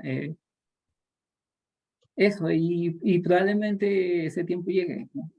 Pero no sabemos cuándo. Muchos predicadores se toman el atrevimiento de dar una fecha, de más o menos calcular cuándo va a ser y cómo van a ser los sucesos, pero que no sabemos nada, de eso no sabemos nada. Y mucha gente ha querido saber, ha querido interpretar ese misterio, pero oye, tranquilos, no hay que ponerse muy ansiosos con ese misterio, que va a llegar cuando tenga que llegar. Y los hijos de Dios van a ser los primeros en saberlo. Pero no te pongas a adelantarte a estas fechas y tratar de revelar a todo el mundo el secreto, que nadie lo sabe.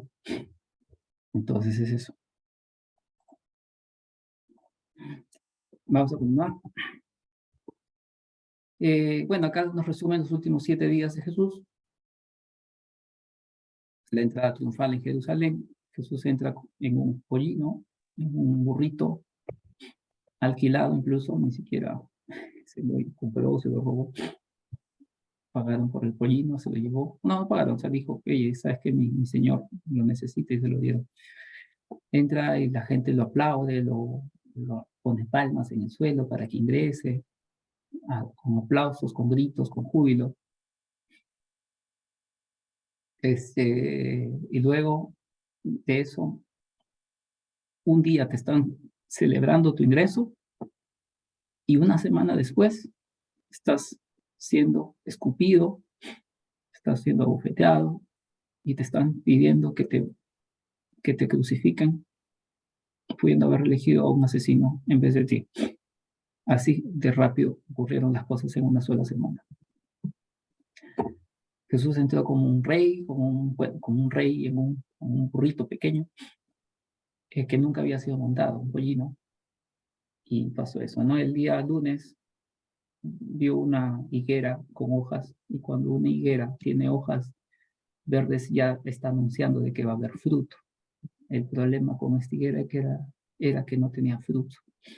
Esa era la representación del pueblo de Israel, que era un pueblo que no daba fruto, que no llevaba el evangelio, que no habían nuevas almas para Cristo, porque ellos no daban fruto.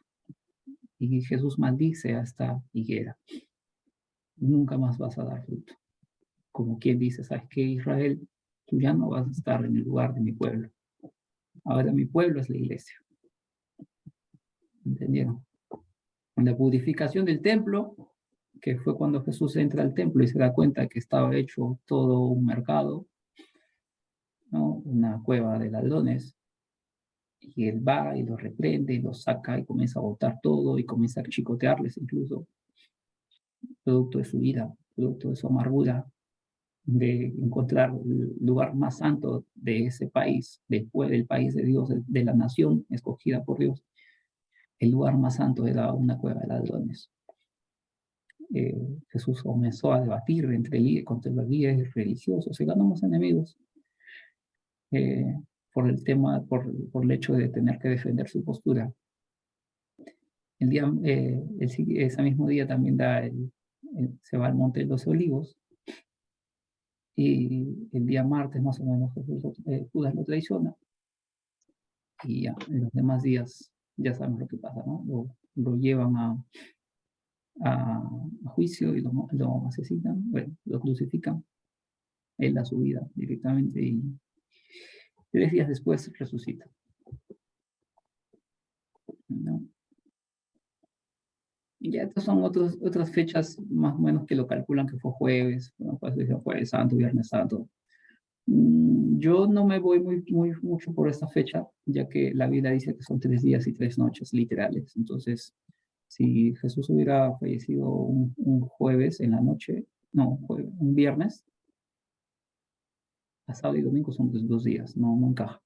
2 días no. Yo creo más que fue en el Shabbat, en otros Shabbats. En los hebreos tienen muchas fiestas. Y estas fiestas le llaman Shabbat, ¿ok? La traducción es sábado, pero está mal traducido. No siempre los Shabbats son días sábados, ¿ok? Entonces un Shabbat puede caer miércoles a veces. ¿Por qué? Porque es una fiesta. Entonces no hay que creer que porque era un día antes del Shabbat el que Jesús murió. Claro, era un día antes de un Shabbat, pero no un Shabbat sábado, era un Shabbat de festejo, de fiesta. El tema con la traducción es un problema, porque mucha gente hasta el día de hoy cree que Jesús fue crucificado un día viernes. ¿Por qué? Porque viernes era antes del día sábado, entonces antes del Shabbat. Entonces, si fue crucificado viernes, sábado y domingo pasó 3 días. Yo no cuento 3 días en esa fecha, entonces no tiene mucha lógica con los 3 días de descanso. Entonces puede ser que haya sido el Shabbat de la Pascua haya caído día jueves. Por lo tanto, Jesús hubiera sido crucificado día miércoles para contar jueves, viernes y sábado como 3 días. Y ahí se hubiera llegado a los 3 días, las 3 noches que te dice la Biblia que fue. Pero lamentablemente muchas iglesias todavía guardan la tradición de que Jesús fue crucificado un día viernes. Pero eso ya es otro tema.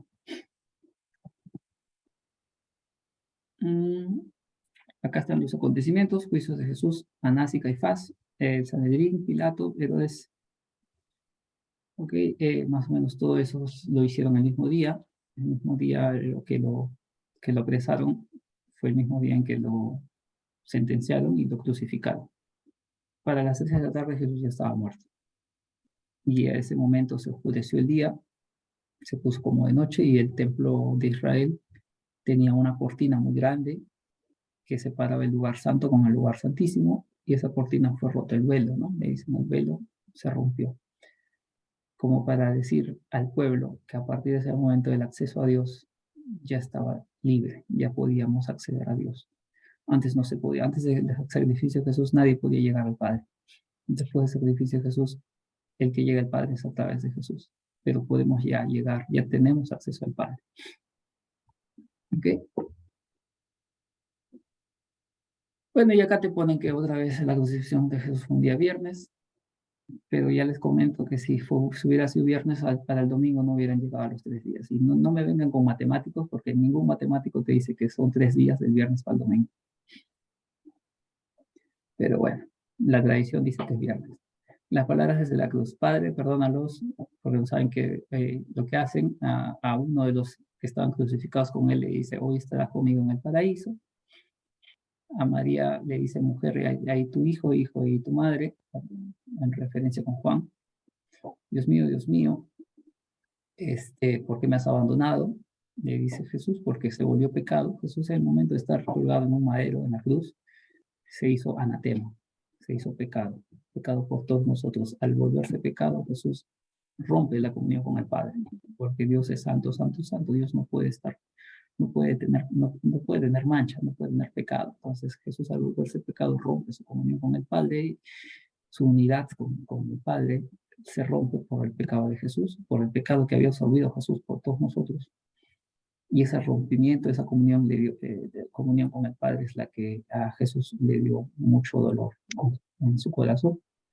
Por eso él dice esas palabras: Dios mío, ¿por qué me has abandonado? Porque él rompió su comunión con el Padre por volverse pecado. Posteriormente dijo: tengo sed.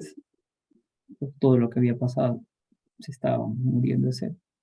Y le dan solamente vinagre con un poco de cal, creo, para adormecer sus dolores. Pero Jesús no quiso tomar, porque Jesús no quiso adormecer el dolor que tenía. Jesús quiso aguantar el sufrimiento como tenía que ser, sin anestesia. Consumado es cuando ya todo estaba listo, cuando él ya se había hecho pecado, cuando su muerte estaba llegando. Ya no había nada más que hacer, ya todo estaba consumado, ya se había cumplido la misión por la que él había tenido que venir a la tierra. Y lo último que dijo fue: Padre, en tus manos encomiendo mi espíritu, y entregó su alma. En ese momento Jesús muere.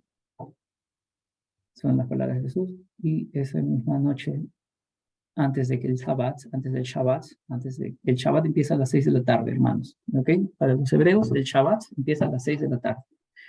Antes de las 6 de la tarde Jesús ya estaba sepultado. ¿Por qué? Porque después de esa hora nadie trabaja. Es un día santo, es un día de reposo. Nadie trabaja. Entonces, antes de las 6 de la tarde Jesús ya estaba sepultado. Posteriormente, las personas que fueron a la sepultura fue justamente María Magdalena, otras mujeres, el día domingo, ¿no? Pedro también se le aparece Jesús. Después se aparecen los discípulos de Maús, los discípulos de Tomás, y luego a todos los 11 discípulos. ¿Por qué 11? Porque Jesús ya no estaba, ya había muerto. Entonces a los 11 discípulos se aparece una semana después. Obviamente cuando se aparecen los 11 discípulos, ahí está Tomás, que no creyó, ¿no? Tomás dijo que Jesús resucitó. Yo no voy a creer hasta que ponga mis manos en los huecos de sus manos, ¿no? Y en sus costados. Puede ser cualquier hombre que se haga pasar por Jesús. Yo no voy a creer que Jesús ha resucitado. Que me traigan a Jesús con sus marcas. Y así fue. Jesús vino una semana después y le dijo: ven, toca mis marcas. Date cuenta que soy yo. Que no soy impostor, que no soy otra persona, que me parezco y que me han puesto aquí para que crean que yo soy, ¿no? O sea, Jesús vino en carne y hueso frente a él con sus heridas para demostrar que él realmente era el que había resucitado y no era un impostor. Y también da su frase, ¿no? Dichosos aquellos que creen sin haber visto, ¿no? Posteriormente se aparecen nuevamente a otros apóstoles más, ¿no? Después a 500 más, a Jacobo, el hermano de Jesús también, ¿no? El hermano de Jesús, Jacobo, probablemente era el hermano mayor de Jesús. Después de él, probablemente tuvo el siguiente hermano de Jacobo. No lo sabemos con exactitud, pero Jacobo llegó a ser un gran discípulo, un gran apóstol. No era un apóstol porque entre los hermanos de Jesús no estaban sus apóstoles. O sea, los 12 apóstoles de Jesús, ninguno era su hermano. Pero sus hermanos de Jesús eran seguidores. Se volvieron seguidores tiempo después. ¿Okay? Tiempo después. Entonces, Jacobo, el hermano de Jesús, él se volvió un gran personaje bíblico. Pero él no era el apóstol de Jesús. ¿Okay? Ese es un juego de palabras. Un Jacobo era hermano de Jesús y otro Jacobo era apóstol de Jesús. El Jacobo, apóstol de Jesús, ¿okay? Él era hermano de Juan, ¿okay? Hermano del apóstol Juan. Y había otro Jacobo más, pero bueno. Los 11 discípulos de Galilea, se presentó también otros 11 discípulos en Galilea. Acá te dicen los eventos, ¿no? Y Jerusalén 40 días después. Y bueno, ya sabemos que que la ascensión de Jesús fue en el día 40, ¿no? Ya prácticamente para irse y a la gloria de Dios, en cuerpo y alma. Bueno, nada, acá nos dejaba una última reflexión y bueno, ya no tengo más que reflexionar más. Oye, ¿qué hora es allá? ¿10:20? Sí, casi 10 y 20, 10 y 17 tenemos. Vale. Bueno, estamos acabando aquí. Si tienen algo que reflexionar, reflexionen. Esto ya los dejo para ustedes, para algo personal. Y ya no quiero explayarme más porque ya es tarde. Vamos a dejarlo aquí. Disculpa, quiero intervenir. Sí. Quiero darte las gracias primeramente por el tiempo que dedicas para la enseñanza. En cuanto a lo que explicas, me parece muy bien, aunque falta un poquito más, ¿sí? En cuanto a las personas que he escuchado las últimas semanas intervenir, yo creo que deberían de tener un poco de respeto, ¿sí? A la persona que está exponiendo sobre el tema. En cuanto a las dudas, les recomiendo que por favor agarren las Biblias. Te están dando materiales interesantes, buenos, en comparación de los 3 evangelios para el aprendizaje. Te lo dice una persona del punto de vista que escucha a Eric, que tiene temas que sabe dominar, porque yo soy una persona que estudia hebreo clásico, estudio exégel, estudio hermenauta, he tenido clases con grandes profesores como Adolfo Rollman, he tenido clases como Israel Frankenstein, he tenido clases con el profesor Tomás Romer. Entonces, yo creo que si nosotros amamos verdaderamente la Biblia, queremos entender un poco más de lo poco que entendemos en tantas traducciones que hay, creo que deberíamos ser un poquito más respetuosos a la creencia que nosotros tenemos en cuanto a Dios, ¿sí? Creo que cada quien tiene su forma de opinar y creer todas las cosas, pero yo creo que la base de la Biblia es una orientación para el ser humano, y el ser humano tiene que entenderlo y dejar de creer tantas cosas tontas, irracionales que se dicen por fuera. Y para entender la Biblia también tenemos que llevar el contexto de la época, ¿sí? De lo que se está hablando. Tienen que entender que hay mucha simbología, hay mucha historia, hay mucha política dentro de la Biblia. Entonces, para el Nuevo Testamento es una nueva enseñanza de nuevo aprendizaje que Jesús dio para ese entonces. Habían diferentes sectas, vamos a decirlo así. No son sectas, son diferentes partes de judaísmo que hubieron. Fariseos, esenios, los del Qumran, que te pueden ver, las personas que pueden haber escuchado la historia de los rollos de Qumran. O sea, yo creo que lleguemos a un punto, independientemente de las miles de cosas que podemos escuchar, nuestra fe tiene que estar cimentada, muy bien cimentada, sin importar los estudios que tú tengas, o sin importar las personas que tú escuches. Lo más importante lo dijo Jesús. ¿Dónde está Dios? En el ser humano. Cuando el ser humano extienda la mano al necesitado, cuando esté en una cárcel, cuando necesite tomar un vaso de agua, cuando tenga la necesidad de la sed, cuando esté enfermo, ahí es verdaderamente donde está Dios. ¿Sí? Entonces, lo poco que nosotros podamos agradecer a las personas que se dedican el tiempo de enseñarnos parte de la escritura es algo de valor. Y tomar las cosas un poquito más en serio. Tal vez mis palabras les puede caer mal, yo se las respeto, pero también creo que cada ser humano tiene respeto, ¿sí? Y en cuanto entremos a clase, yo creo que Eric pasa a ser igualmente una persona como un profesor, una persona que ha dedicado su tiempo para nosotros, y eso es de valor. Cualquier duda que tengamos, por favor, yo creo que nosotros, vuelvo y lo recargo, con respeto, ¿sí? Porque hay personas que también estamos escuchando, estamos trabajando, estamos dedicando parte de nuestro tiempo para poder aprender, o tal vez para poder también acotar cosas que nosotros ya sabemos, ¿sí? Entonces, eso es enriquecedor. Lo que nosotros estudiamos a diario o una vez a la semana es enriquecedor para todo el mundo, porque ya lo que nosotros aprendamos lo vamos a llevar a la calle, con las personas con las que nosotros nos vamos a codiar día a día. Bueno, hermanita, muchas Lynn, gracias. te agradezco muchísimo tus palabras, de verdad lo tomo en la más buena onda, te agradezco muchísimo, me has hecho reflexionar y lo voy a tener de corazón, lo voy a tener en cuenta. Tienes muchísima razón, ya. Eric, te pido disculpas Con mis comentarios a veces de mentes he sido impertinente, lo reconozco. Les pido disculpas. Gracias, Eric. Ujú. Gracias, Lean, por tu consejo. De verdad, muchísimas gracias. Vale, vale, hermanas, no se preocupen, o sea, yo les he dicho, pregunten todo lo que quieran. El único tema es que a veces cuando nos playamos mucho, muy fuera del contexto, ya se nos acaba la hora. Tenemos que ser conscientes de eso. No hay que desvirtualizar mucho el tema. Si el tema de hoy día era de la pasión de Jesús, enfocarnos en la pasión de Jesús y no irnos por las ramas. Solo eso, y ya llegará tiempo que veremos más temas, como el tema de las profecías y todo eso. Lo que sí también quiero agregar es que lamentablemente las iglesias de hoy en día, muchas iglesias de hoy en día, se han dejado influenciar mucho por esos temas controversiales, ¿no? Como son los temas de la segunda venida, el rapto, el arrebatamiento, los 7 años, las plagas y todo eso, lo que hay. Y yo creo que eso es lo menos importante de la Biblia.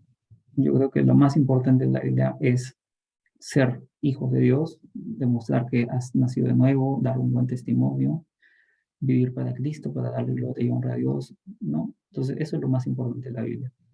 Las profecías, lo que viene después, eso no es tan importante porque eso ya lo sabremos cuando tenga que suceder.